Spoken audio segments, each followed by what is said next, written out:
వారు అలాగే పెద్దవారిని గౌరవించేవారు అందరూ కూడా ఏమవుతున్నారనంటే మంచి పేరు ప్రఖ్యాతులు కలిగిన వారు సాధించుకోగలుగుతూ ఉన్నారు.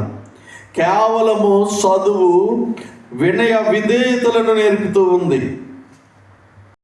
మరి విద్యను నేర్చుకున్నటువంటి గురువుల దగ్గర వినయము కలిగి విధేయత కలిగి వారు చెప్పే మాటలు విని వారి పాఠాలు శ్రద్ధగా చదువుకొని రాస్తే వారు గొప్ప అలాగే సంవత్సరము కూడా వారు విద్యలో ప్రావీణ్యులై మంచి వారు అనుకున్నటువంటి గోలు సాధించే వరకు కూడా ఏ విషయంలోనూ వారు వెనకడుగు వేయరు. కారణం ఏంటో తెలుసా?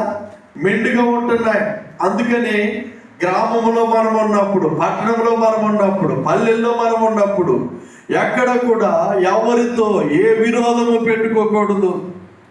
ఎవరితో అందరితో మెలిసి జీవించాలి.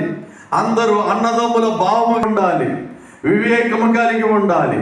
అప్పుడే నువ్వు ఆశీర్వదించబడతావు. నువ్వు వెళ్ళే ప్రతి స్థలములో దేవుడు నిన్ను ఇక్కడ మనము చూసినప్పుడు ప్రేమ. అందుకని యేసు ప్రభు వారు కూడా పరలోకపు తండ్రి కాకుండా 30 సంవత్సరాలు ఈ లోక సంబంధమైన తండ్రి యేసేపు యొక్క అడుగుజాల్లో నడిచాడు. ఆయన పరలోకపు ఆయన ఏ విషయంలోనూ తల్లిదండ్రులకు లోబడి ఉన్నాడు, అక్కడ పెద్దలకు లోబడి ఉన్నాడు, గురువులకు లోబడి ఉన్నాడు. అందుకనే ఆయన దేవాలయములో